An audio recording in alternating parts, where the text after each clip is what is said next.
আজ আমরা চলে এসেছি দারুণ এক জায়গায়। বাচ্চা থেকে বয়স্ক, কাপল থেকে সিঙ্গেল, প্রত্যেকের জন্য পারফেক্ট জায়গা। কিভাবে আসবে এইখানে? বারাসাত তিতুমির বাস স্ট্যান্ড থেকে জাস্ট 1 মিনিট হাঁটা পথ। বারাসাত পৌরসভার উদ্যোগে বানানো এই সিরাজ উদ্যান, আর টিকিট প্রাইস মাত্র 20 রুপিস। অসাধারণভাবে সুসজ্জিত এই উদ্যানটির প্রত্যেকটি কোণা কোণা। তবে ঢুকেই তোমরা দেখবে দ্বার রক্ষা করছে গজপতি। এই উদ্যানটির রয়েছে কিন্তু ঐতিহাসিক একটি কাহিনী। এখানে গেলে তোমরা দেখতে পারবে কিছু আর্টিফিশিয়াল কাজ। আসলাম এখন টয় ট্রেন চড়ার জন্য, আর অলরেডি আমাদের স্টেশনে দাঁড়িয়ে রয়েছে বন্দে ভারত। এই বন্দে ভারত চড়ার জন্য কিন্তু 20 টাকায় টিকিট তোমাদের কাটতে হবে।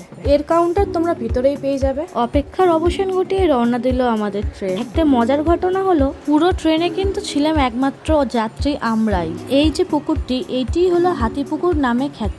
অনেকেই বলে বাংলার নবাব সিরাজউদ্দৌলা যখন তিনি বাংলায় আসতেন, বর্তমান বারাসাতের এই জায়গাটি তিনি বেছে নিয়েছিলেন বিশ্রামের জন্য, এবং তার হাতি ঘোড়ার পিপাসা মেটানোর জন্য তার সেনাদের দিয়ে এই পুকুরটি খুঁড়িয়েছিলেন। জানা যায় তারপর থেকে এই পুকুরটি হাতিপুকুর নামে খ্যাত। এখানে আসলে তোমরা দেখতে পারবে একটি ভাসমান রেস্টুরেন্ট। এগুলো দেখতে দেখতে ট্রেন এসে পৌঁছালো স্টেশনে, আবার নেমে পড়লাম আর যাচ্ছি এখন সামনের দিকে কিছু খাওয়া দাওয়া করতে। সামনেই পড়বে ব্রিজ, এবং ব্রিজটি বানানো হয়েছে লন্ডনের টাওয়ার ব্রিজের মতো হুবহু। এই ব্রিজেই ওই পারটায় গিয়ে তোমরা পেয়ে যাবে স্বাদেগন্ধের রেস্টুরেন্ট। স্বাদেগন্ধের বিখ্যাত একটি আইটেম হলো রেনবো মোমো। আসলে তোমরা অবশ্যই ট্রাই করো।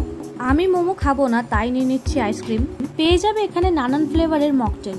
উদ্যানটির ডেকোরেশন সত্যিই খুব সুন্দর। ল্যাম্পপোস্টের ডিজাইনটাও কিন্তু খুব ইউনিক। এখানে রয়েছে বোর্ডিং এরও ব্যবস্থা, তোমরা চাইলে বোর্ডিং করতে পারো। এই যে দেখো অলরেডি বোর্ড রাইড করছে। বোর্ডের টিকিট প্রাইস অনলি 40 রুপিস। একটা সুবিধা হলো যতক্ষণ না বোর্ডে লোক হচ্ছে ততক্ষণ তুমি বোর্ড চালাতে পারো। আমরা সেখানে পৌঁছেছিলাম প্রায় পার্ক বন্ধ হওয়ার কিছুক্ষণ আগে, তাই বোর্ড আর চড়া হলো না, কিন্তু পুকুরের সামনে দাঁড়িয়ে সুন্দর হাওয়া উপভোগ করছিলাম। তারপর সেখান থেকে বেরিয়ে পড়লাম বাড়ি যাওয়ার উদ্দেশ্যে। এমনই ইনফরমেটিভ ভিডিও পেতে চ্যানেলটিকে সাবস্ক্রাইব করে দাও শিগগিরই।